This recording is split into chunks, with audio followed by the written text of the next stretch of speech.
Salam alaikum, Mazoul, bonsoir, Rétro Info comme chaque samedi. Je précise seulement qu'aujourd'hui, c'est une émission en différé, n'est pas en direct. Elle a été enregistrée aux environs de 16h20 pour des raisons techniques. Donc, vous allez la voir en différé à 19h. Donc, avec moi aujourd'hui, pour en parler, j'ai ici avec moi Hassan Hirsch. Merci Hassan d'être avec nous. Merci pour Hassan Hirsch qui est docteur en sciences économiques. Merci aux téléspectateurs, merci pour l'invitation. Merci à nos invités ici présents. À côté de vous, Zoher Rouis, secrétaire national de Jil Jadid. Zoher, merci d'être avec nous. Merci à vous. Bonsoir, Jamal. Bonsoir. Et Diroun Noren, analyste politique, qui est de plus en plus demandé par nos téléspectateurs, mais nos autres amis aussi. Mais dire ces derniers temps, c'est un peu comme s'il squattait le Maghribia. On va être jaloux, là. Pas du tout, je vous rassure, il n'y a pas de raison d'être jaloux. Merci pour l'invitation. Merci beaucoup. Téléspectatrices et téléspectateurs. Alors, nous allons aujourd'hui parler non seulement de la rétro-info, mais surtout de l'événement qui vient de se produire aujourd'hui, où l'FLN annonce la candidature à grands frais de propagande en plein coupole, en présence du secrétaire général de la présidence, de M. Sellel, qui a été rappelé pour mener la campagne de Bouteflika. Nous allons voir quelques images. Et après, nous parlerons aussi d'un événement dont on a parlé pendant la semaine, qui est la place de l'armée dans la décision politique. Et notamment la place de l'armée en ce moment-là, pour ce qui est les prochaines élections présidentielles. Donc nous allons voir d'abord quelques images. Après les titres, bien sûr, nous allons regarder les images qui ont eu lieu à la coupole. Les titres. HuffPost, présidentielle 2019. Le FLN présente officiellement la candidature de Bouteflika par la rédaction. Le Figaro, Algérie. Abdelaziz Bouteflika, président et candidat malgré lui par Jean-Louis Tremblay. TSA, l'AMP réaffirme sa neutralité et ses aptitudes à sécuriser la présidentielle par Riyad Hammadi. Alors, avant de vous montrer les images de la coupole, regardez derrière moi ce que vous allez voir. Ça, c'est la coupole. Ça, c'est les gens qui sont à la coupole qu'on a ramenés par autocar entier, j'allais dire des centaines d'autocars, mais en fait des dizaines et des dizaines d'autocars, où on a un peu écumé tout l'arrière-pays pour ramener des gens et d'autres. Mais regardez, parmi les gens qui sont là, il y a des représentants d'une association qui s'appelle El Jem'iyya al-Wataniya li Mourabbi al-Mawashi, Association nationale pour l'élevage du bétail. C'est très significatif. Vous voyez ces gens qui sont là, je ne dirais pas que c'est du bétail, rassurez-vous. Mais regardez la banderole, c'est la banderole qui le dit, c'est pas moi. Nous allons donc regarder quelques images et...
Zoher, vous étiez en train de rire.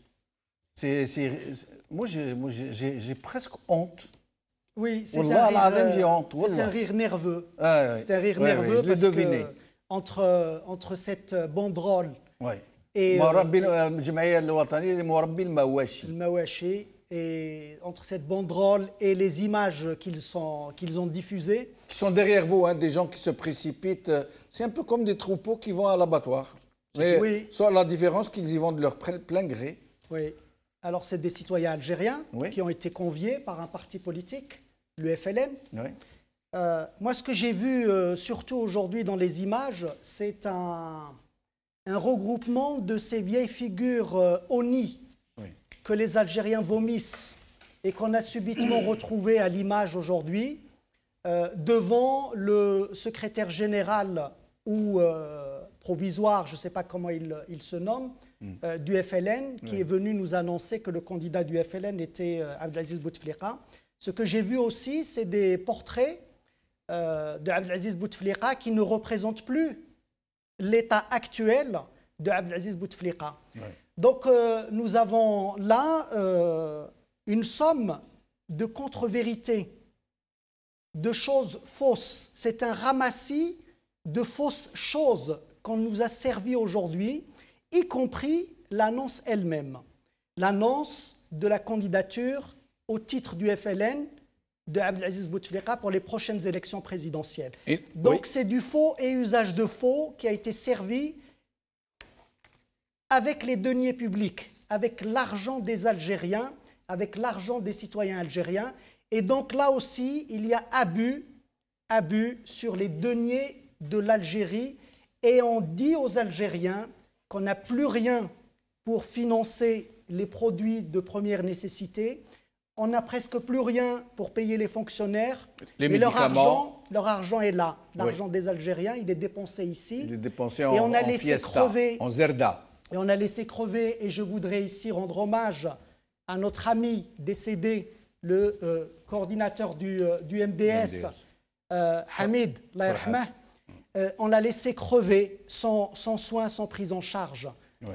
Et l'argent des Algériens, et notamment dans ce type de démonstration de faux et usage de faux. Et nous allons écouter l'annonce de M. Bouchareb, le coordinateur, je ne sais pas comment on l'appelle, du FLN. Provisoire, oui. Et je reviens à Hassan Hirsch. وبمنتهى الفخر العظيم والاعتزاز وتأسيا بقيمنا الراسخة في واجب الامتنان للمحسنين والعرفان لأصحاب الفضل وأهل العطاء يشرفني أن أعلن أن جبهة التحرير الوطني ترشح المجاهد عبد العزيز بوتفليقة.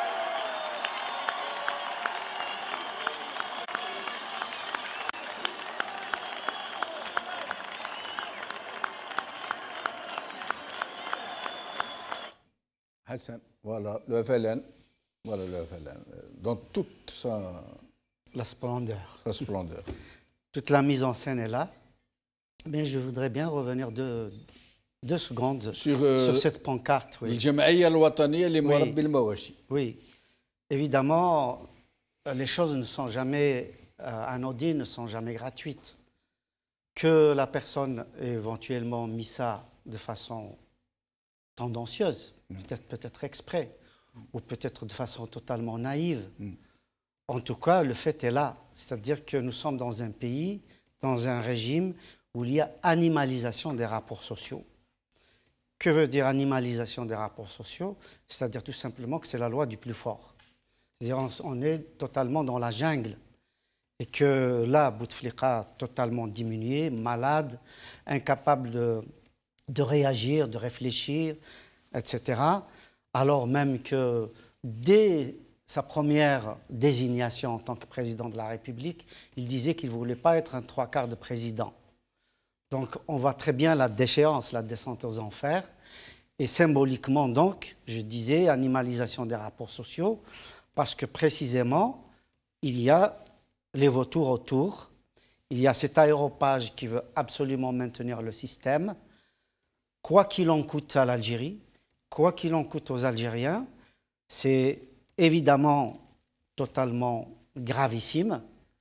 Alors, je pense qu'on aborde là le 21e siècle de façon malheureuse, de façon, qui est défavorable à l'Algérie, dans un échiquier mondial en plein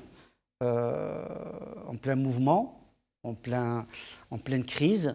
L'Algérie, là, avec ça, on ne la prête pas à résister aux convulsions qui la met en péril face à elle-même, face aux voisins et face à la mondialisation.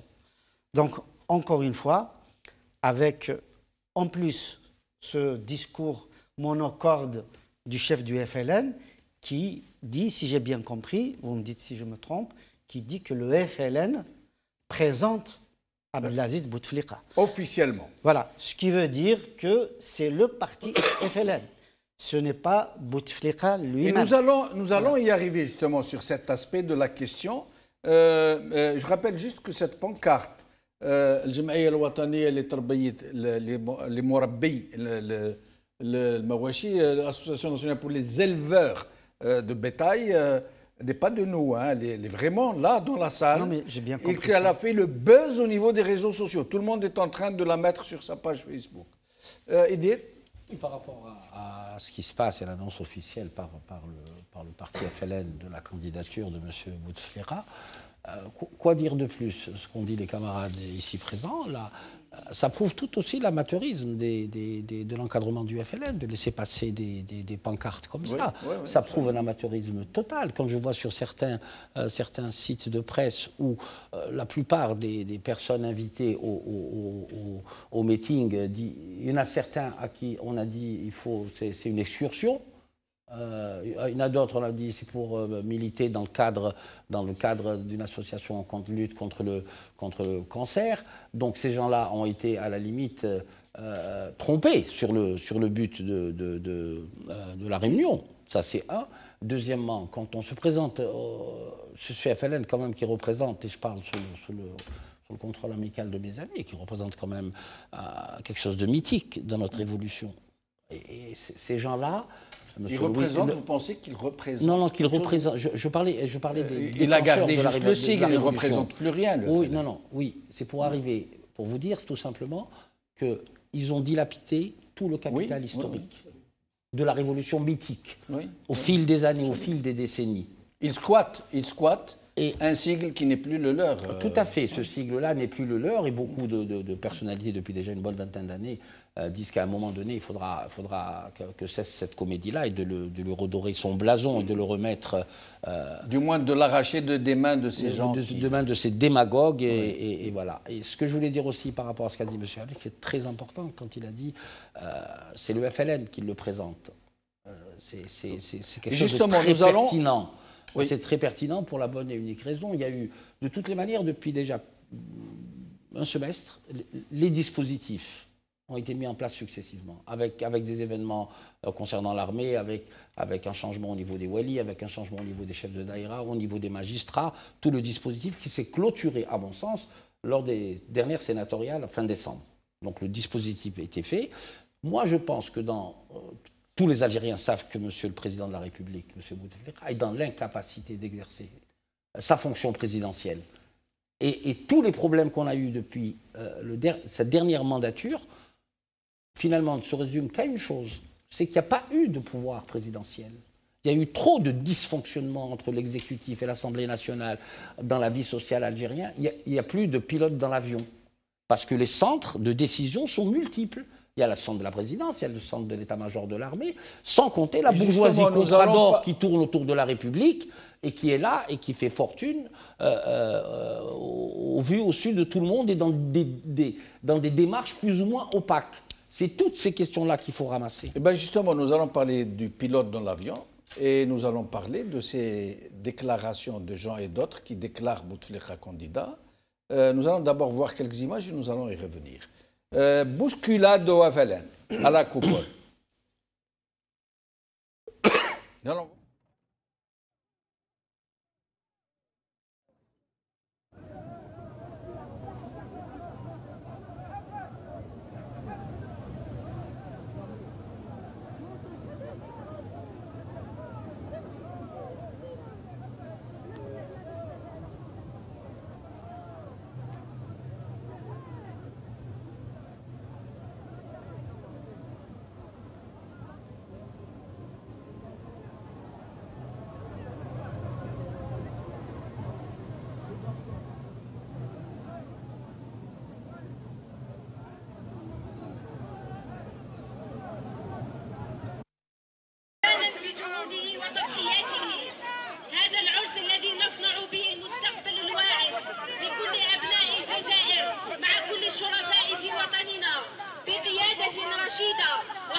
Il y avait même Cheb Mami, je ne sais pas si vous l'avez vu, avec Cheb Hamam ou la Cheb Miam Miam. C'est pas la Hajj Mohamed L'Aqa qu'on aurait vu ici, hein. Franchement. Ça non, monsieur Bencheloul, je peux vous l'assurer. Ça confirme ce que disait un des caciques, que c'était l'Ars. L'Ars. Donc la présence de Cheb Mami confirme qu'effectivement c'est l'Ars, d'où cette bousculade. Et avec le bétail, on peut dire Ars de Bagara. Tout à fait. Ça va, malheureusement, ça va très bien. Malheureusement, c'est ça. Alors, d'abord, avant d'arriver à est-ce qu'il y a un pilote dans l'avion, pour parler du rôle de l'ANP dans la décision politique, nous allons parler de ce 5e mandat. Je vous rappelle une chose. D'habitude, on nous l'annonce par lettre. Hein. D'ailleurs, même Bouteflika l'a dit. Peut-être qu'il va écrire une lettre au peuple algérien. Et il nous avertit. Et il ne fera pas sa campagne électorale. Il n'a pas besoin de la faire, il nous a dit. On le connaît depuis longtemps, c'est pas la peine. Donc, comment ils ont fait? Ils ont demandé à la coalition d'annoncer la candidature de Bouteflika. Et ils avaient une tête d'enterrement. C'est comme s'ils nous annonçaient qu'il était mort. Et puis là, on dirait qu'ils sont montés d'une marche. Là, c'est le FLN qui l'annonce, et qui annonce la candidature officielle. Il n'y a pas de lettre. Et qui était autour de lui? Le secrétaire général de la présidence, l'ex-chef du gouvernement, M. Sellel, est néanmoins déjà désigné directeur de campagne, et d'autres gens du genre. Alors moi, la question que j'aimerais vous poser, pourquoi n'a-t-il pas, comme d'habitude, celui qui lui écrit ses lettres, pourquoi n'a-t-il pas écrit une lettre pour annoncer la candidature de Bouteflika, plutôt que de demander aux uns et aux autres de l'annoncer, cette candidature? Qu'est-ce qu'il y a de changé? De mon point de vue, c'est déjà Assellel, normalement, qui était désigné le coordinateur de la campagne, d'annoncer éventuellement donc la candidature de Bouteflika. Ce n'est pas un parti de la coalition, parce qu'il y a quand même au moins 4 partis principaux. Donc ça, c'est déjà totalement illogique. Deuxième point, il me semble qu'il y a peut-être, comme on se disait tout à l'heure dans les coulisses, il y a peut-être une volonté de laisser une marge de manœuvre. Parce qu'on peut désavouer le FLN, notamment le nouvel arrivé, le nouveau secrétaire général provisoire, comme disait Zohar. C'est-à-dire au cas où ça marcherait mal, au cas où ce n'est pas accepté. Au cas où, en dernière minute, effectivement, il y a un hiatus, soit dans la lutte des clans, soit dans le rapport avec quand même les puissances étrangères, soit parce qu'ils auront peur de la réaction du peuple algérien, ainsi de suite. Donc, ils sont allés... Ils se ménagent une marge pour pouvoir dire « Ah non, c'est pas nous, de toute façon, c'est eux qui ont dit, Bouteflika n'a rien dit ». Oui, parce que de toute façon, on l'a vu qu'ils sont allés crescendo depuis le début. Ça fait maintenant plusieurs semaines, voire même plusieurs mois, où on commence sur la pointe des pieds à annoncer la candidature donc d'Abdelaziz Bouteflika, mais que les uns et les autres n'étaient pas sûrs. On a vu comment Amara Ben Younes, qui est peut-être, on va dire, la jeune garde parmi son entourage, et qui est quand même assez fin, assez intelligent, et qui a attendu la dernière minute pour savoir qu'est-ce qu'il allait advenir de cette candidature. Et puis, on a vu qu'il s'est lancé, donc c'est un palier supplémentaire. Ensuite, ils se sont mis à 4.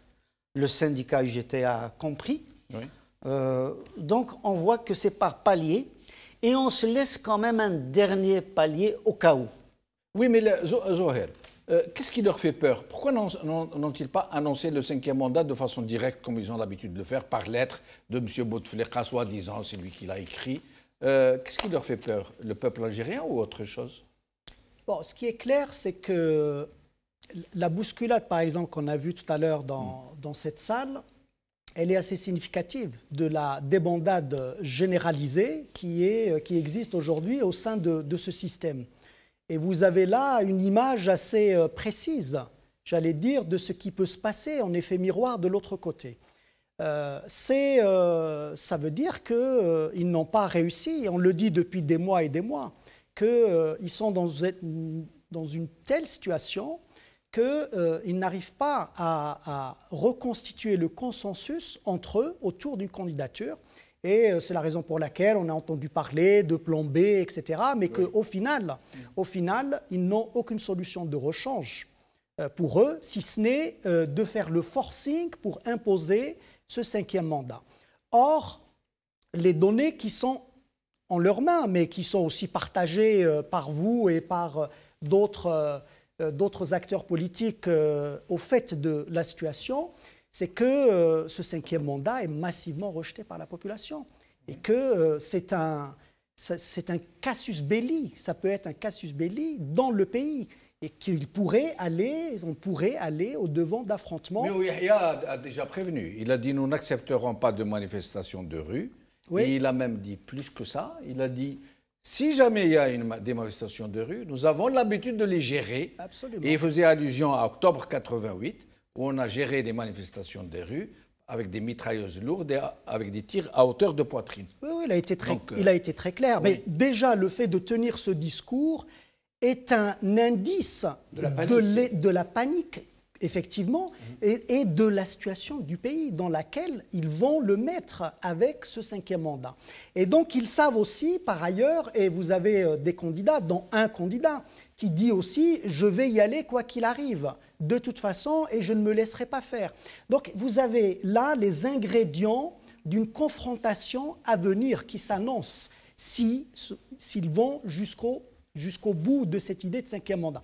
Et donc, je voudrais juste rappeler, ça fait des mois et des mois que Gilles Jadid parle du 5e mandat et de la nécessité absolue de lui barrer la route. Et ça fait des mois et des mois qu'on nous dit « mais vous n'arrêtez pas de parler de Bouteflika, le 5e mandat, ce n'est pas le sujet, vous allez voir, etc. » Or, on y est. Et ces gens-là, aujourd'hui, ce qu'on voit là aussi, c'est ce forcing, c'est qu'ils ne veulent reculer devant rien, ils veulent absolument imposer la situation du 5e mandat. Maintenant, ils ne le font pas de manière plus directe comme on pourrait s'y attendre dans le cadre d'une élection présidentielle. C'était votre question. Pourquoi est-ce qu'on ne lit pas un communiqué disant Bouteflika est candidat? C'est parce que, voilà, ils testent, ils regardent si la situation peut bouger d'un côté ou de l'autre. Et ils sont un peu désemparés aussi parce qu'en principe, il aurait dû être le candidat de la coalition.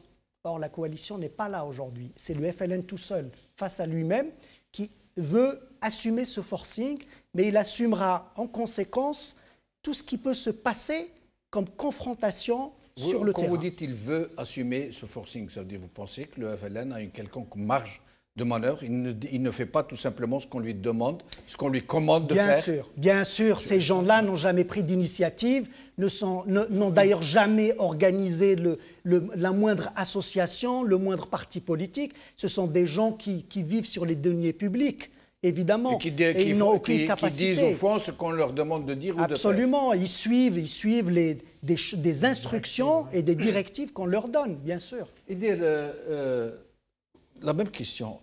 Pourquoi prennent-ils autant de précautions? Pourquoi ne vont-ils pas au charbon? Ne nous annoncent-ils pas, comme ils ont l'habitude de faire, 5e mandat, au lieu de tergiverser tant que ça, de demander une fois à Makri, de demander la prolongation de l'actuel mandat et je ne sais pas ces histoires, une autre fois de nous dire laissez-nous un peu le temps, on va trouver... Et là, on sent qu'ils tergiversent et qu'ils vont par paliers. De qui ont-ils peur? De la réaction des Algériens ou de la réaction d'une partie de l'armée pour parler comme j'ai envie de le faire, franchement. Parce que nous savons tous aujourd'hui qu'au sein de l'armée, je ne dis pas des retraités de l'armée, il y a une vraie résistance à un 5e mandat. Oui, c'est la rumeur, c'est dans la doxa populaire, cette espèce de résistance à l'intérieur de l'armée. Oui.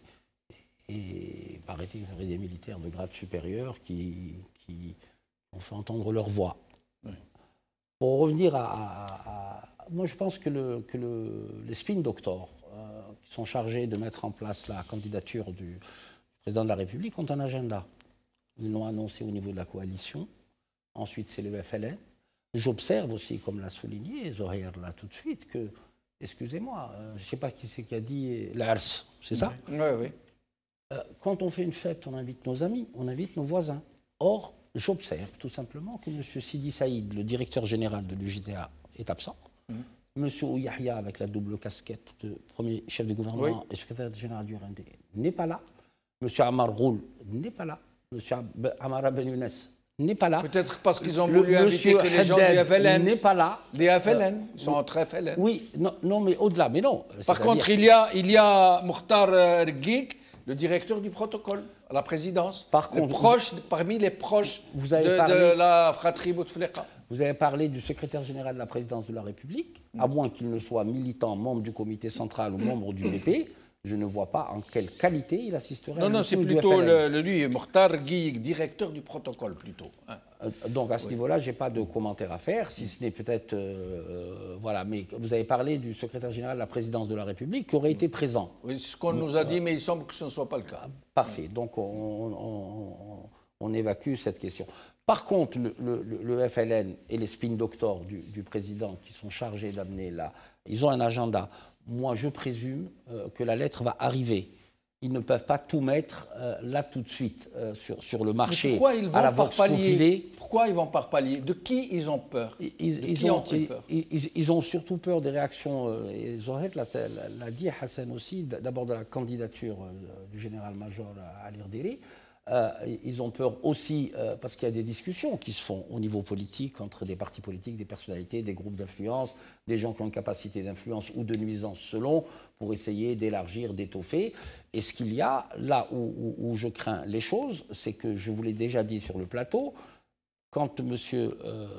Gaïd Salah, chef d'état-major, a étrillé M. Ali Rderi, de manière violente, en doutant même de ses capacités à accéder à la magistrature suprême, M. Rderi ne lui a pas répondu.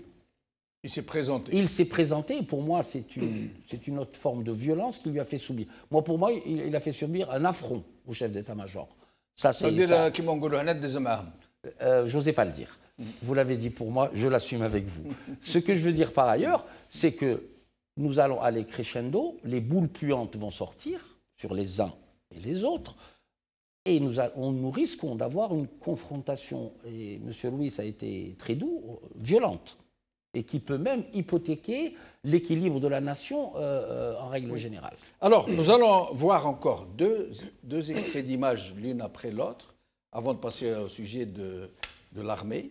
D'abord, on dirait cette déchéance quasi systémique maintenant de la société algérienne. Vous allez voir comment M. Mouad Bouchareb est traité de Maali, son excellentissime, lui qui est sorti du chapeau, du dernier chapeau pris dans le dernier couffin. Et puis vous allez voir comment on traite M. Roul, Ammar Roul, on lui chante la chanson du prophète. Je voulais vous la montrer pour vous dire à quel point de déchéance nous sommes tombés. Regardez.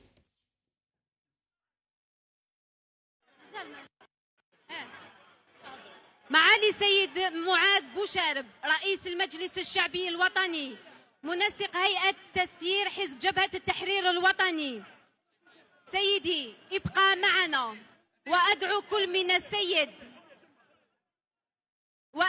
من السيد حب العقبي الأمين العام لرئاسة الجمهورية والسيد بدة محجوب وزير العلاقات مع البرلمان يتفضلوا معنا من أجل تكريم فخامة رئيس الجمهورية بقيادة رشيدة وحكامة متمكنة من قائد فذ وربان مقتدر المجاهد المخلص ورئيس حزب جبهة التحرير الوطني فخامة رئيس الجمهورية.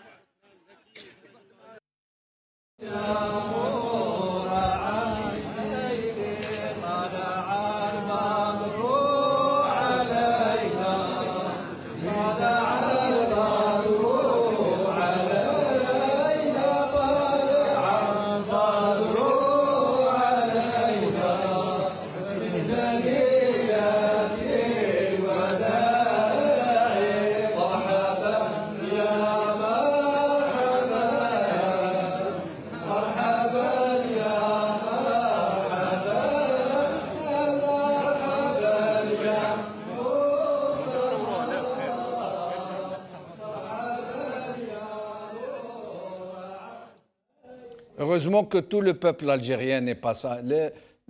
Ces gens-là ne représentent pas le peuple. Ne vous y trompez pas. Et regardez une des réactions du vrai peuple algérien. Ce sont des supporters de la JSK qui répond à ce genre de chiatine. Écoutez bien. Tous les amoureux du beau football.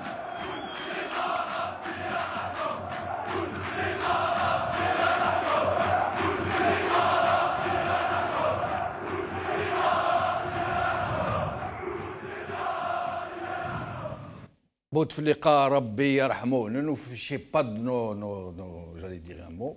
Nous, on sait qu'il n'est plus là. Donc, finalement, c'était le secrétaire général de la présidence. Vous aviez raison, il était présent. Ce que je voulais dire, c'est que ce secrétaire général de la présidence, il est dans la plus belle institution de tous les pays du monde. C'est l'institution de la secrétaire. Mais qu'est-ce qu'il fait à un meeting du FLN? Ouais. On confond les gens, on confond l'exécutif, on confond... avec le directeur du protocole. À la limite, le directeur du président. Du protocole, ça veut dire qu'ils veulent montrer que les plus proches de la présidence sont bien dans cette initiative. Oui, ça paraît évident, parce que la machine est opérationnelle maintenant, puisque le périmètre a été décrit. Ils vont mettre en place toutes les opérations nécessaires. Mais moi, je trouve ça scandaleux d'un point de vue d'éthique.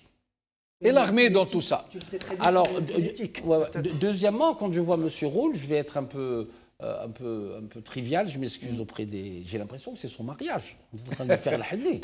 Vous imaginez... Voilà, c'est affolant. Les Algériens, où est-ce qu'ils sont descendus? Moi, j'ai envie de me taper la tête contre le mur, franchement. C'est incroyable. Hassan. Moi, je pense...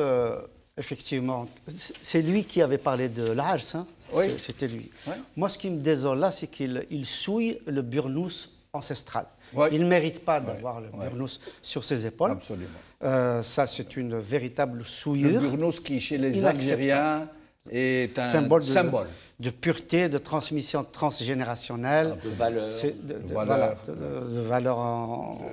du sens de l'honneur sociétal, du sens de l'honneur. Absolument, l'honneur, la transmission généalogique, ainsi de suite. Je veux dire, ne serait-ce que par rapport à ça, ce symbole-là. Si le drapeau a été dévoyé, si le sens du mot shahada a été dévoyé, de la révolution a été dévoyé, pourquoi que le burnous ne subirait pas? Oui, non, mais je voulais absolument le souligner. Et quand je disais tout à l'heure animalisation des rapports sociaux, on voit en fait qu'ils attendent, dans la meute, il y a toujours un mâle dominant ou une femelle dominante, mais généralement un mâle dominant. Je pense qu'ils attendent le mâle dominant qui va écrire la lettre, puis va faire lire la lettre, etc., pour annoncer la candidature de Bouteflika. Moi, mon avis, franchement, qu'il y a véritablement péril en la demeure. On voit la panique, on voit les mises en scène, on voit des artifices, etc. Il n'y a rien par rapport à la candidature véritablement de ce qu'ils veulent faire. Excusez-moi de vous interrompre. Oui. Est-ce que ce clan qui veut absolument faire avancer son pion, cette façade, parce qu'on sait tous que ce n'est pas Bouteflika Abdelaziz qui va être... Non, mais le pauvre malheureux, on nous a donné des informations sur sa situation. Oui. Il ne se rappelle même pas son nom. Non, il a des moments de lucidité très, très relatifs, 5 à 10 minutes par jour, il reconnaît un peu les gens, mais la plupart du temps, il est absent, il est la bouche ouverte, en train de saliver. Mais ces gens qui veulent absolument le maintenir, le présenter, le laisser la présidence entre ses mains, c'est-à-dire entre les leurs, pourquoi le font-ils? Est-ce que c'est, comme on dit, pour eux, une question de vie ou de mort? Non, on est dans un système monarchique, Jamaldine. Un système monarchique, quand le roi se meurt, eh ben, on attend la dernière minute jusqu'à ce qu'il rende l'âme, et il est toujours roi, lors même que, effectivement, quand la maladie dure très longtemps, on nomme un régent qui va... Mais pourquoi ne le font-ils pas ouvertement qu'ils nomment un régent? Et comme ils disent, eux, ils sont en train de préparer un vice-président qui va... ils vont juste le laisser pour la forme. Et... Oui. Ben, ils n'ont pas nommé un régent, mais il y a une régence.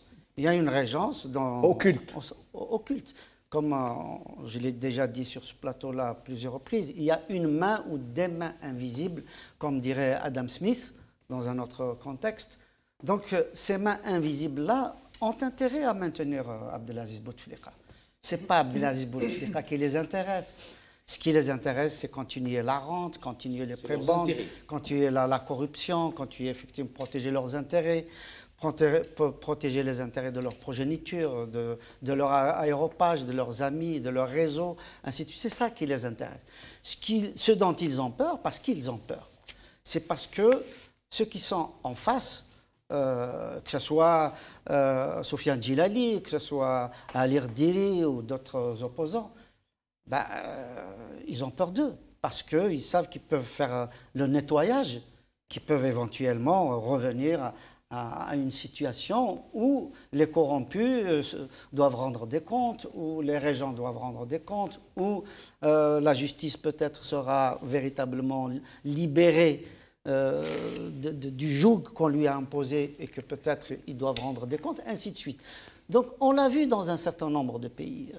Ce à quoi on assiste aujourd'hui en Algérie, on l'a vu avec Mugabe, on l'a vu avec Kabila, on l'a vu avec Paul Biya au Cameroun, ainsi de suite. Donc c'est une configuration qui n'est pas étrangère. On l'a vu en Tunisie avec Ben Ali, on l'a vu en Égypte, on l'a vu en Irak avec Saddam Hussein, on l'a vu en Syrie, on a vu où est-ce que ça aboutit. Donc ils essayent tant bien que mal. Oui, mais Hassan, puisque vous parlez de l'international, avant de passer au sujet de l'armée, nous allons voir quelques images pour montrer à quel point nous sommes devenus une risée. Enfin, pas nous. Ces gens qui ont pris le pays en otage sont devenus la risée du monde. Oui. Et malgré ça, regardez-les. Oui. Enfin, en tout cas, une bonne nouvelle pour la démocratie en Algérie. Ça y est, c'est quasiment officiel. Le président Bouteflika sera candidat pour un 5e mandat en avril prochain. Et dans quel état? Les gars, bon, n'exagérez pas, vous. Les 4 partis de la coalition se sont mis d'accord. Il est l'homme de la situation. À bientôt 82 ans, c'est le candidat idéal. Bon, pour l'instant, l'intéressé ne s'est toujours pas prononcé. D'ailleurs, depuis 2013, il se prononce que très rarement pour cause d'AVC. Mais d'après l'entourage de M. Bouteflika, c'est l'histoire ancienne. Aujourd'hui, il est en pleine forme. Certaines mauvaises langues prétendent que le président Bouteflika ne serait pas hyper chaud pour un 5e mandat. Mais c'est de la flûte, hein, comme dirait le président Macron, c'est de la pipe. Si les 4 grands partis de la coalition disent qu'il sera candidat, il sera candidat. J'imagine que la future conférence de presse médicalisée du président Bouteflika, en compagnie, bien sûr, d'un des leaders de la coalition, va clarifier tout ça. Bonjour et bienvenue à cette conférence de presse en compagnie du président Bouteflika, un président en parfait état de santé qui attend avec une certaine impatience l'élection d'avril. Des questions? Pourquoi sommes-nous dans une chambre d'hôpital et pourquoi le président Bouteflika est-il inconscient? Alors, il n'est pas inconscient, il se concentre. Et pourquoi l'hôpital? Eh bien, c'est juste parce que son bureau est occupé. Voilà tout. Sinon, je peux vous assurer que le président va très bien. Il est même dans une forme incroyable. D'ailleurs, il va nous le dire lui-même. Réveillez-le, réveillez-le. Président? Oh non! Nous avons un problème de micro, je vais donc répéter ce que dit le président. Le président qu'il est très content que vous soyez venus aussi nombreux. Le président dit que malheureusement, il ne pourra pas rester longtemps. Il a rendez-vous dans 10 minutes pour son entraînement de kickboxing. Juste après, il prend l'avion pour les États-Unis. Il a rendez-vous avec l'équipe des New England Patriots qui, cette nuit, ont gagné le Super Bowl. Il participera même avec l'équipe à une démonstration de plaquage.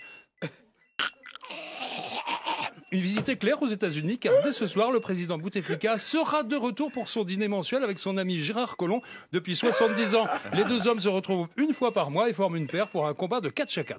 Voilà, je crois qu'il est temps de laisser le président se préparer pour son entraînement de kickboxing. Oui, une dernière question. Est-ce que le président Bouteflika souhaite réellement se présenter pour un 5e mandat? Non. Non. Il a dit oui, bien sûr, et il a hâte. Merci, plus de questions.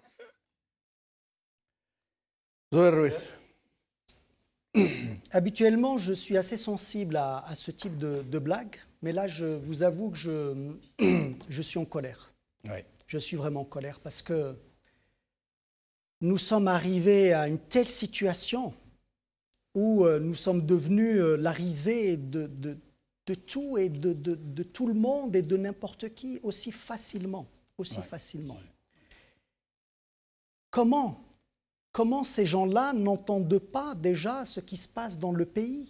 Le cri de colère de cette jeunesse qui n'en peut plus de vivre dans ces conditions et qui préfère mourir plutôt que de rester. Comment ces gens-là n'entendent pas ce que disent de nous les chancelleries, ce que commencent à dire de nous les autres peuples, nos voisins et ceux qui sont plus loin. Comment ces gens-là acceptent-ils ce type de choses s'il leur restait un brin de nationalisme ou de citoyenneté algérienne, s'il leur restait une toute petite chose qui leur fait aimer l'Algérie? Ils n'aiment pas leur pays. Ils détestent à ce point leur peuple et leur pays, pour n'aimer qu'eux-mêmes et leur propre situation. Et les Algériens, pourquoi ils acceptent cet état de choses? Les Algériens l'ont dit à plusieurs reprises qu'ils n'acceptaient pas cette situation. À chaque fois qu'on les a interrogés, ils ne sont pas allés.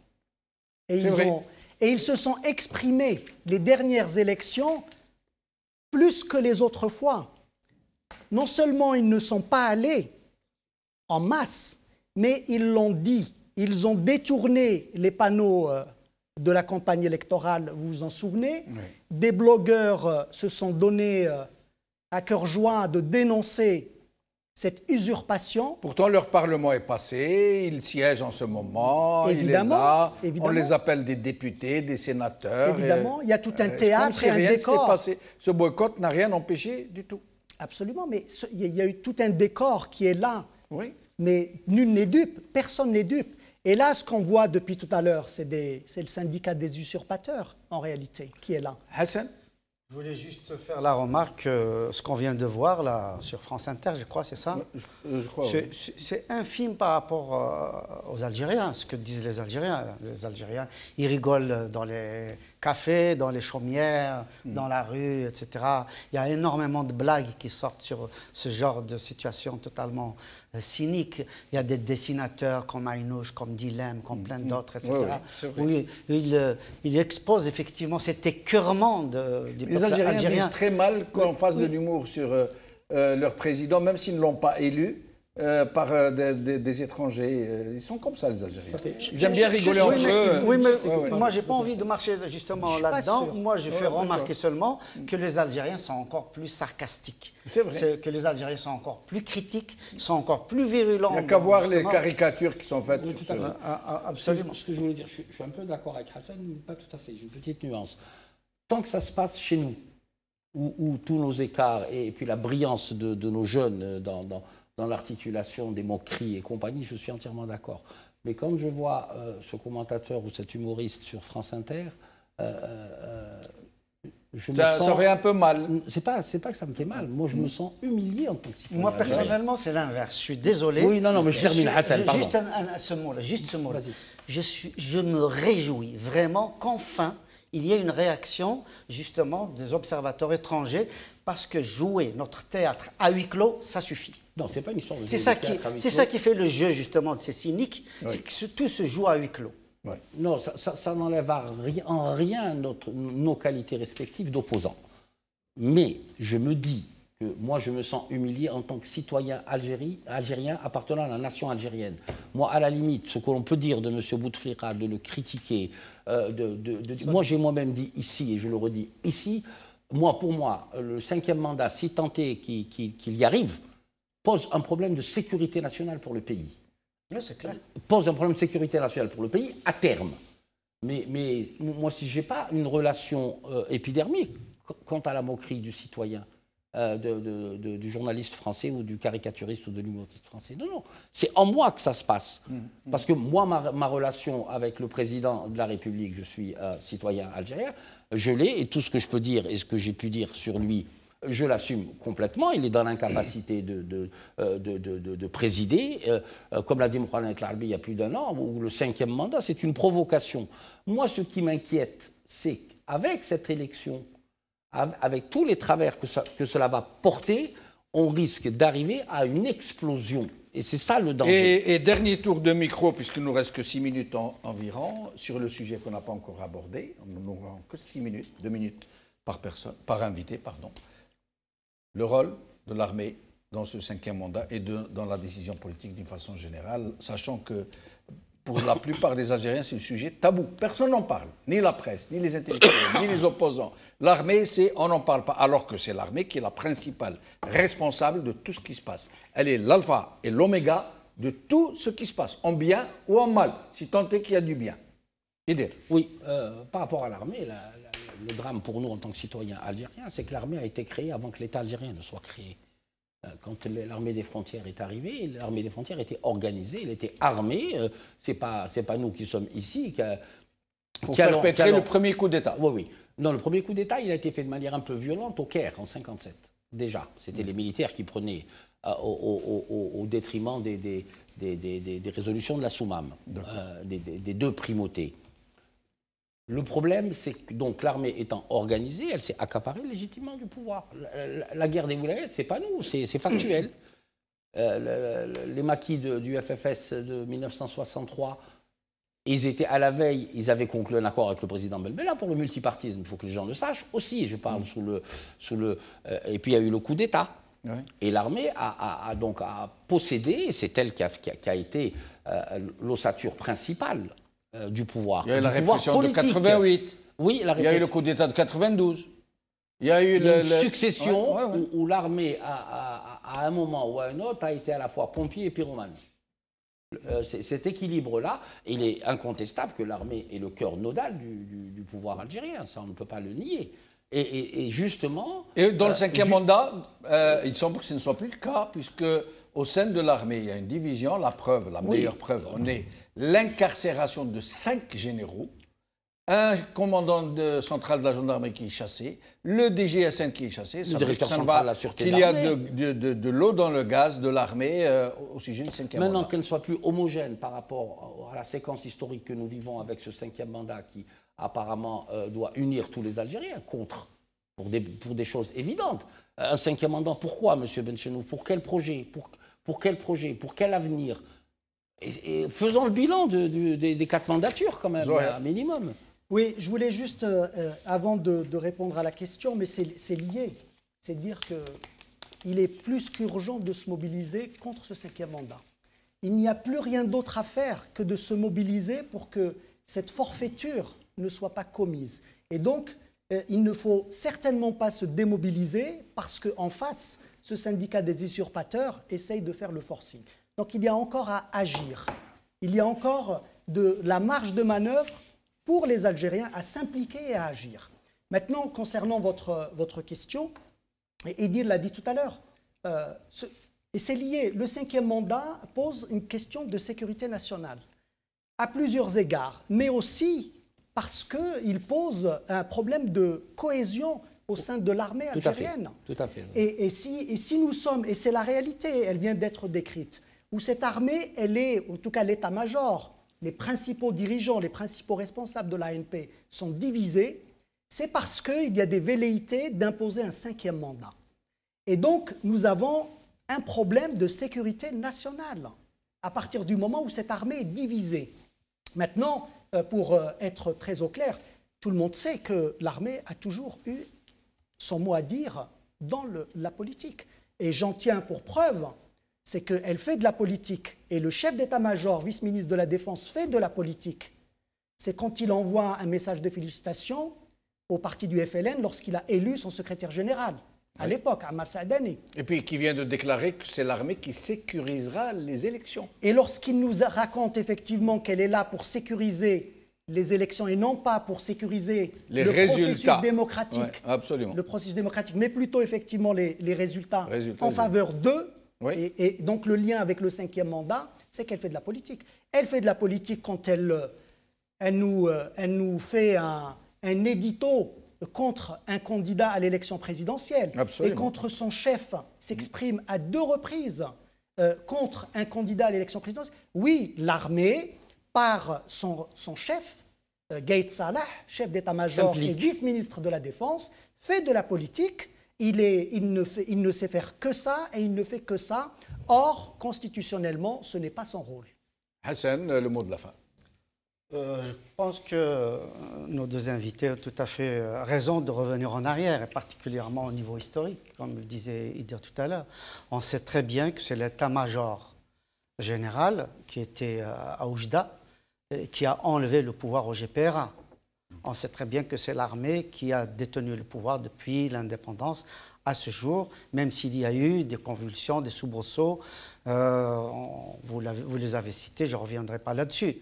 Mais il est évident aussi que l'armée, qui n'est pas une armée de métier, est une armée traversée par les courants politiques et idéologiques de la société. Donc il est évident que c'est une armée qui n'est pas totalement homogène et qu'il y a forcément à l'intérieur, d'autant plus que des officiers supérieurs, du grade de capitaine jusqu'au général, ils sont formés tantôt à l'école russe, tantôt l'école française, tantôt l'école américaine. Et donc évidemment, tout ça, les idéologies se bousculent à l'intérieur du régime. Et qu'il y a aussi des lobbies au niveau de l'achat des armements, au niveau de la sécurité, au niveau des satellites. Il y a à l'intérieur de l'armée des groupes pro-russes, pro-chinois, pro-turcs, pro-américains, pro-français, ainsi de suite. Et donc rien n'est homogène. Aujourd'hui, pour répondre directement à la question, l'armée, en disant cette phrase, grosso modo, vous venez de la reprendre. L'ANP est dans une position de neutralité pour ces élections. Et en même temps, juste après, ils disent que c'est l'ANP qui va sécuriser les élections. C'est-à-dire... C'est tout dire. C'est une oxymore, en fait. Absolument. Absolument. C'est dire une chose et son contraire. Absolument. Ça veut dire que éventuellement, elle peut avoir cette position, mais elle se garde quand même une marge de manœuvre d'intervention. Et nous avons... Voilà, donc, elle ne va pas sécuriser la fraude, surtout. Et nous avons fini, mais on vous quittera avec cette image absolument insolite, ubuesque, hallucinante, du FLN qui offre un cadre au cadre.